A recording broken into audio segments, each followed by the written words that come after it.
สบายดีสวัสดีจ้าพ่อแม่พี่น้องตื่นมาย่ามมื้อเสาร์น้องตายสิพาไปรีวิวบรรยากาศนะพี่น้องบรรยากาศอยู่พูอยู่กลางทุ่งนาไปเลยเนาะตอนนี้ตะวันอีหยังว่ากระด้างขึ้นนะมันกระด้างขึ้นได้บ่มันตกตะเว้นกระด้างขึ้นเนาะเป็นบรรยากาศตอนเช้าวันที่20เด้อจ้านี่เนาะนี่ก็จะเป็นก๊กกล้วยอันนี้ก็จะเป็นปีมะกรูดก็มีเยอะพี่น้องกินเลยได้มะกรูดนี่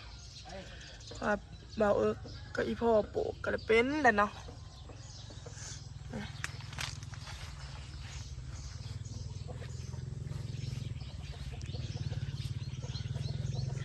มะเขือ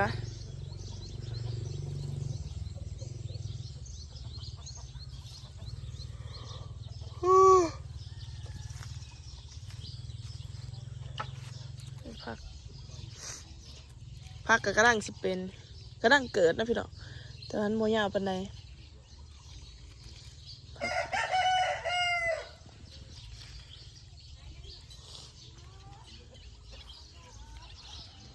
นกก็โอ้ลายขนาดนกก็ปีกล้วยเป็น2อันนี้ก็มีอันหนึ่ง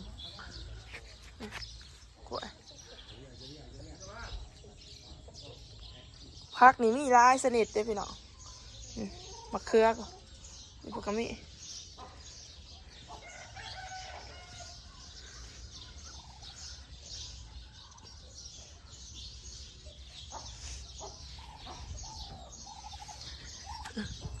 เป็ดกะใหญ่น้ำมาทานเป็ด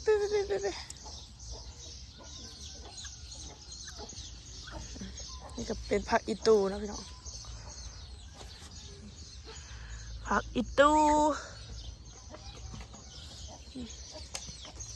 ในอ่างนี่มีปลานี่ปลาเอามาแต่ให้หน้าแล้วพี่น้องปลามาแต่ซาแล้วก็มาค้างไว้เนาะค้างไว้กินเท่าไรพี่น้องมันกินหมดทันนี่ก็ได้ค้างไว้แล้วก็เอาเขาให้มันกินเนาะมันนี่สิเฮ็ดเมนูแกงหน่อไม้แล้วก็ปิ้งปลาเป็นปลา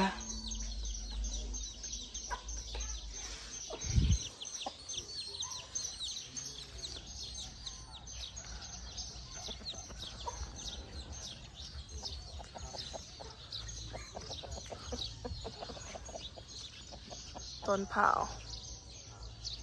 าก็ใหญ่น้ำเดือดดิ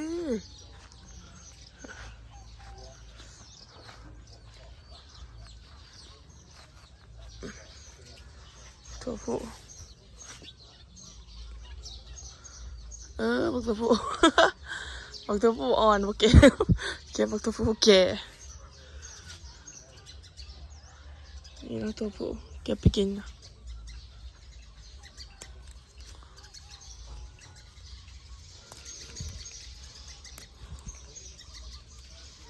เอาไปลองพักเอาไปกินตัวผู้จะทำจิแกงจะกินโปรเซสเล็บตอนมาต้นแก่เนี่ย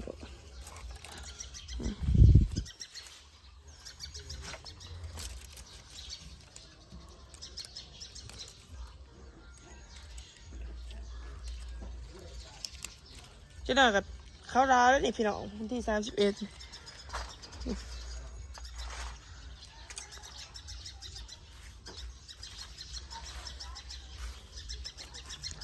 นี่น้ำไม้เดียงเนาะเก็บน้ำไม้ไปแกงบ่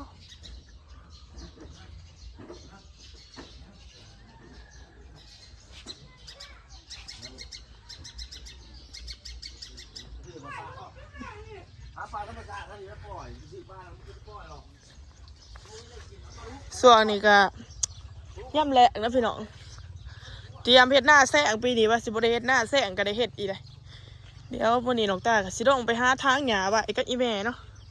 ทางหญ้าไว้แล้วก็เฮ็ดหัวไว้เฮ็ดหน้าแซงพี่น้องโอ้ยสิแต่เขาสิได้เฮ็ดหน้าแซงนะโอ้ปีนี้บักขามลกอะดิพี่น้องโอ้บักขามต้นนี่คู่นะดิปีนี้สิได้ค้าบักขามอีกแล้วข่อย สิได้ขึ้นบักขามคายอีกแล้วนี่เนาะ โลกอะดิ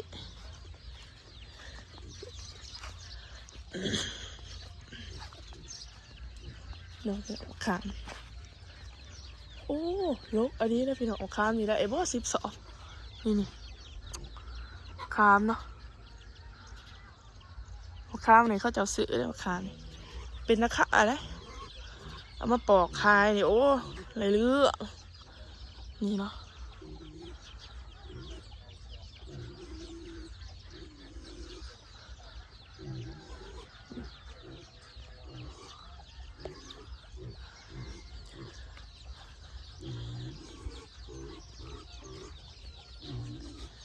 นี่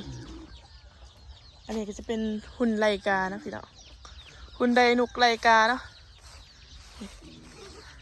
หุ่นไลกา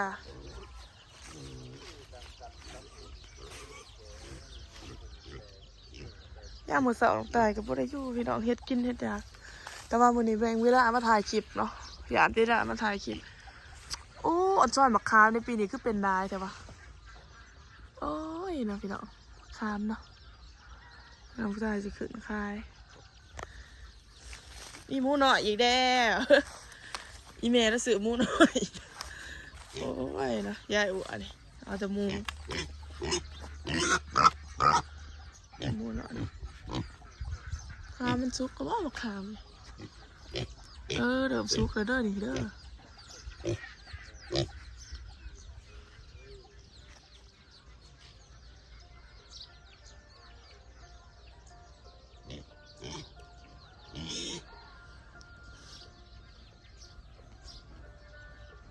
นี่เนาะ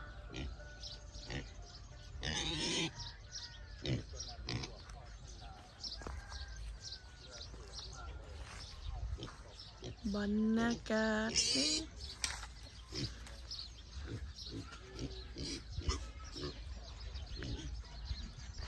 อันนี้ก็จะเป็นอูเป็นเปนะพี่น้องอูเป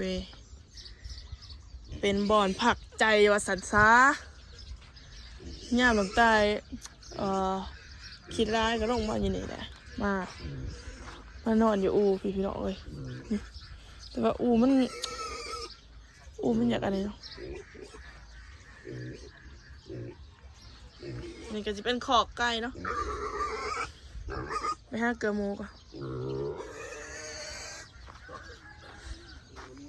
นี่ก็จะเห็ดหัวหน้าแสง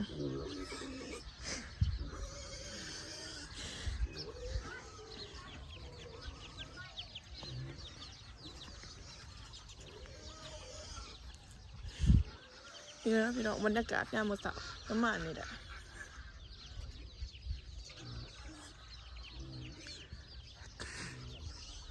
เดี๋ยวน้องตายก็จะไปหาเห็ดกับข้าวกันนะพี่น้องก็สำหรับวันนี้ก็สีจบเพียงสำหรับก่อนเด้อพอกันไว้คลิปหน้าฝากกดไลค์กดแชร์กดติดตามเพื่อเป็นกำลังใจให้น้องตายเด้อเดี๋ยว